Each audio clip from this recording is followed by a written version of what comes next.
भगवान का दर्शन करें, किसी दीन को देखकर उसकी सेवा में इंद्रियों को तत्पर लगा दें। मुख कब सार्थक है? जब इन मुख से, जिह्वा से भगवान का भजन हो जाए। श्रवण कब सार्थक है? जब इन कानों से हम भगवान की कथा को श्रवण कर लें, बुजुर्गों की, बड़ों की बातों को श्रवण कर लें और उस बात पर अमल कर लें। चरण कब सार्थक हैं? जब वो चलकर तीर्थ चले जाएं, माता पिता के चरण तक चले जाएं और शिव महापुराण की कथा तक चले जाएं, तो समझो कि ये चरण सार्थक है।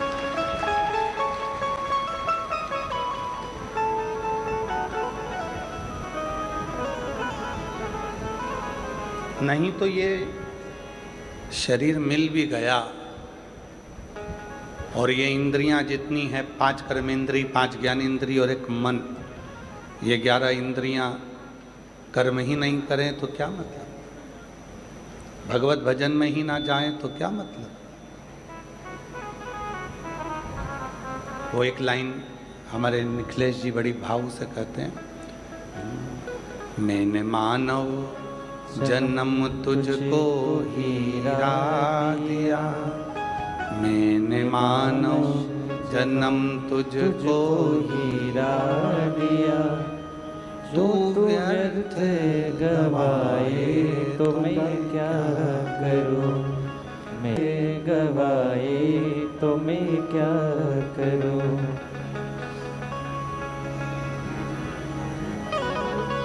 मैंने तुझको मानव जन्म दिया है और बड़े मुश्किल से दिया, और यदि उस मानव जन्म को तू व्यर्थ गवा दे तो फिर मतलब है क्या? कितना कठिन 83,99,999 योनियां जीव जंतु कीट पतंगा वृक्ष पशु पक्षी जानवर जलचर थलचर वायुचर की मिली।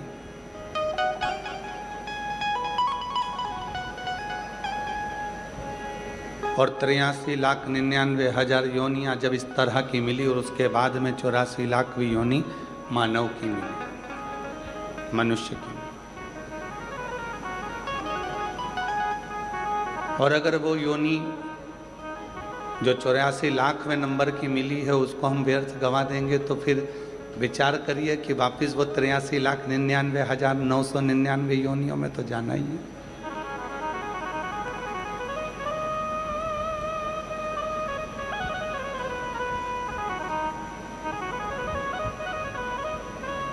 शिव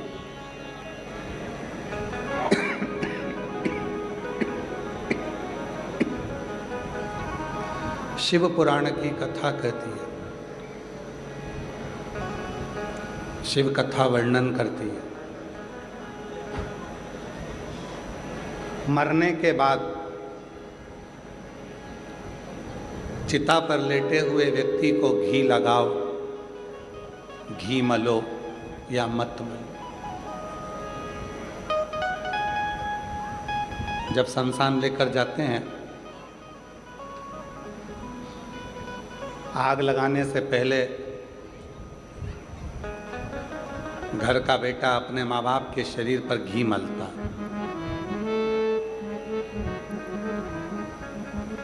शिव पुराण कहती है कि घी मरने के बाद मलो चाहे मत मलो, पर इतना जरूर है जब माँ बाप जिंदा रहें, माता पिता जब तक जीवित रहें तो उनकी रोटी में जरूर घी मल कर खिला देना। मरने के बाद की कोई बात नहीं, मृत्यु के बाद कौन देगा?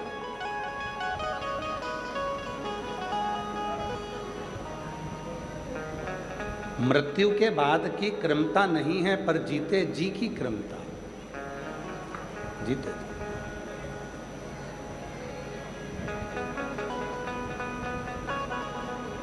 वो एक लाइन है ना, कभी प्यासे को पानी पिलाया नहीं बाद अमृत पिलाने से, बोलो बोलो जम के बोलो जरा, बाद अमृत पिलाने से, कभी गिरते हुए को उठाया नहीं बाद आंसू बहाने से। क्या जिंदा है सेवा करो, जीवित हैं आदर करो, बुजुर्ग हैं सम्मान करो, आदर करिए, सम्मान करिए, सत्कार करिए। मृत्यु होने के बाद तुम जितना आदर देते हो, किसी के मरने के बाद तुम जितना सम्मान देते हो, अगर वही सम्मान तुम जीते जी दे दो तो जीवन सार्थक हो।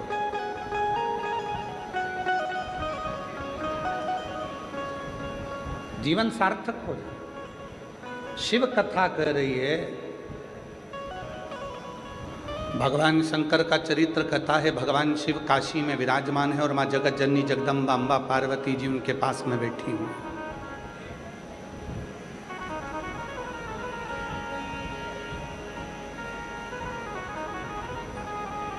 शिव जी नंदनवन काशी में माता पार्वती जी से कुछ बातें करते हैं।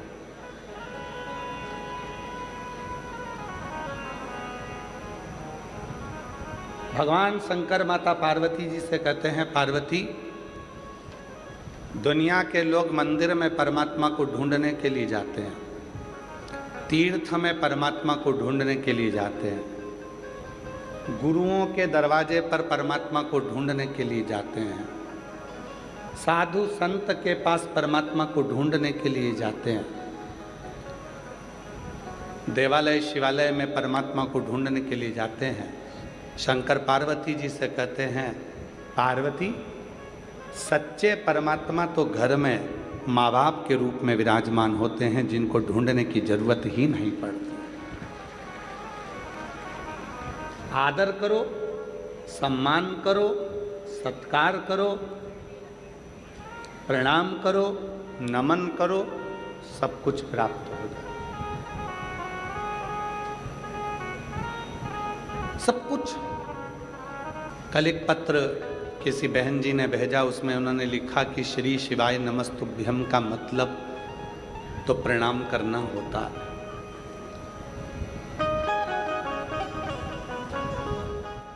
कल एक बहन जी ने पत्र भेजा, उसमें लिखा था श्री शिवाय नमस्तुभ्यम का मतलब तो प्रणाम करना होता है। बोलकर देखो, श्री शिवाय नमस्तुभ्यम, श्री शिवाय नमस्तुभ्यम। श्री शिवाय नमस्तुभ्यम का मतलब तो प्रणाम करना होता है। कल किसी बहन जी ने, हमारी बहन ने कल पत्र लिखा। नमः शिवाय का मतलब भी प्रणाम करना होता है। ओम नमः शिवाय का मतलब भी प्रणाम करना होता है। तो श्री शिवाय नमस्तुभ्यम इस मंत्र का मतलब जब प्रणाम करना है, तो प्रणाम करने पर शिव इतनी कृपा कर देते, इतनी करुणा कर देते, इतनी दया कर देते हैं।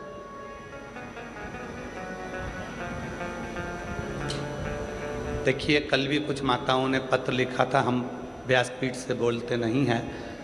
आज फिर हम निवेदन कर रहे हैं कि जितने भी सामान बेचने वाले हैं, कुरकुरा, मीठा कुछ या कोई भी सामान आप लोग बेचने वाले हैं, वो पंडाल के बाहर जाकर सामान बेचिए। लोग कथा सुनने के लिए आते हैं, उनके बीच बीच में आप लोग निकलते हो, डिस्टर्ब करते हो, और वो लोग बार बार पत्र में लिख कर भेजते हैं।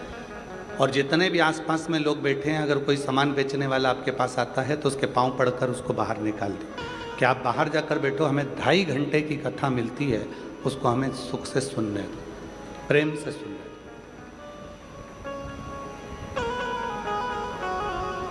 शिव कथा कह रही है, भगवान शंकर का चरित्र कह रहा, शिव पुराण कह रही है।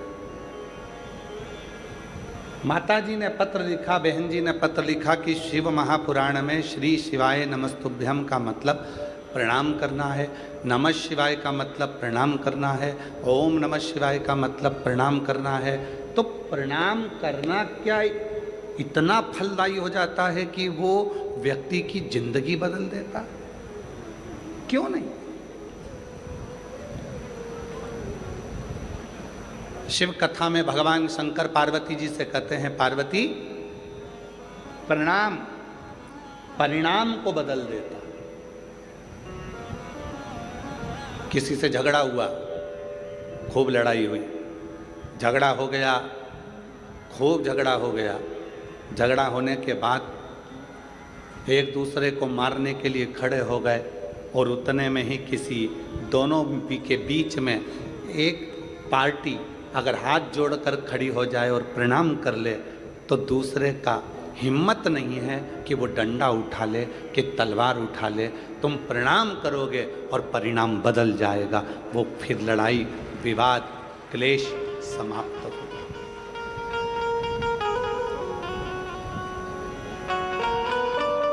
प्रणाम कर कर तो देखो। शिव महापुराण में वर्णन आता है कि श्री शिवाय नमस्तुभ्यम जो 11 बार उच्चारण करता है, 11 बार उच्चारण करना मतलब किसी को गुस्सा आ गया, क्रोध आ गया, कोई चिड़चिड़ा हो गया और तुम हाथ जोड़ जोड़ कर उसको 11 बार प्रणाम कर रहे हो, प्रणाम करती हूँ आपको, नमन करती हूँ आपको, दंडवत करती हूँ आपको, क्षमा करिएगा, प्रणाम करती हूँ आपको। बस 11 बार आपने जैसे कितना भी क्रोध है, कितनी भी चिड़चिड़ प्रवृत्ति है, कितना भी क्लेश मचा है, आपने अगर प्रणाम कर लिया तो परिणाम बदल गया, निर्णय बदल गया। प्रणाम परिणाम को बदलता।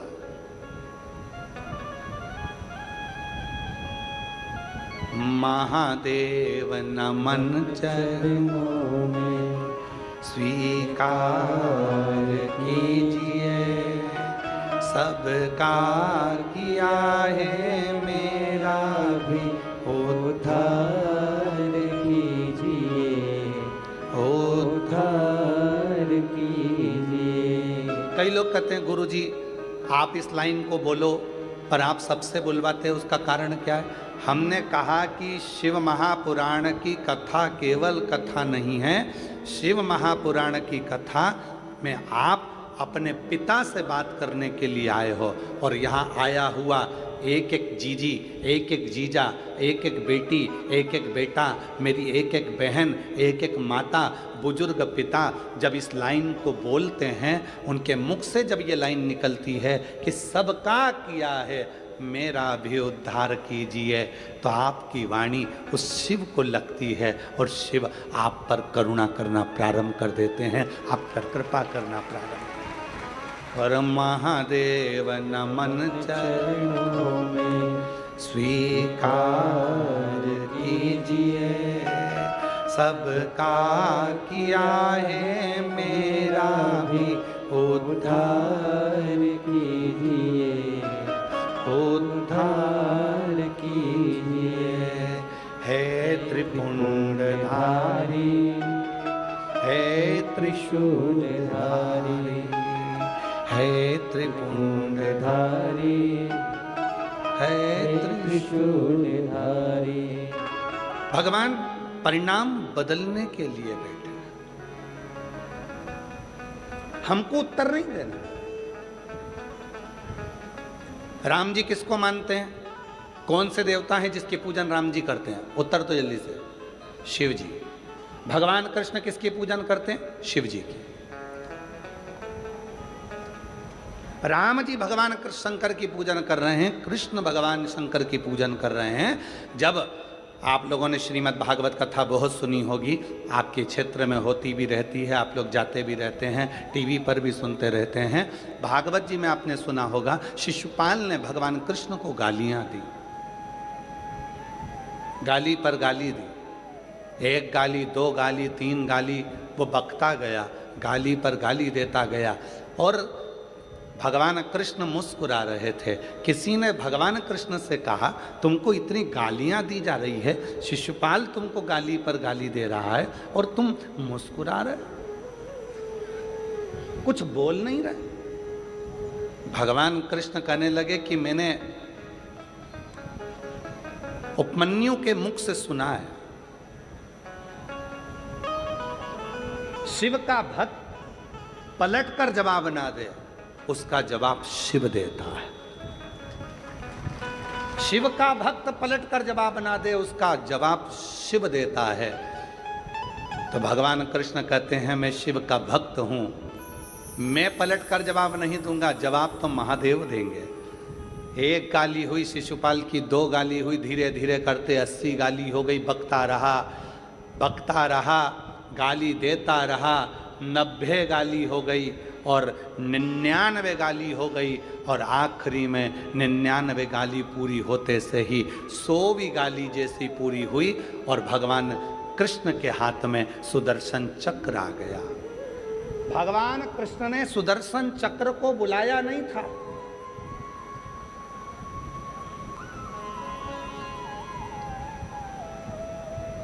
इतनी बड़ी सभा लगी है, उस सभा में भगवान सुदर्शन चक्र उठाएंगे क्या मारने के लिए? भगवान कृष्ण ने सुदर्शन चक्र को बुलाया नहीं था, पर भगवान कृष्ण के हाथ में सुदर्शन चक्र आ गया और वो सुदर्शन चक्र छूटा और शिशुपाल का शीश कट गया। सारे लोगों ने कहा कि भगवान कृष्ण ने शिशुपाल का शीश काट दिया और भगवान कृष्ण के मुख से निकलता रहा, मैंने शीश नहीं काटा, ये सुदर्शन चक्र मेरा है ही नहीं। जब भगवान नारायण ने अपना एक नेत्र भगवान शिव को दिया था, तब भगवान शंकर त्रिनेत्रधारी हो गए थे और भगवान शंकर इतने प्रसन्न हो गए थे कि उन्होंने अपना सुदर्शन चक्र भगवान नारायण को दे दिया था। शिवजी त्रिनेत्रधारी हो गए और भगवान विष्णु सुदर्शन चक्रधारी हो गए। तो भगवान कृष्ण कहते हैं, ये चक्र मैंने नहीं उठाया, ये चक्र तो मेरी उंगली पर अपने आप आ गया, ये चक्र भी मेरा नहीं है और मारने वाला भी मैं नहीं हूं। तो किसी ने पूछा, फिर शिशुपाल को मारा किसने है? तो भगवान कृष्ण कहते हैं कि भगवान शंकर का मैं भक्त हूं और अपने भक्त का अपमान शिव कभी सहता नहीं है, इसलिए उसी ने मारा।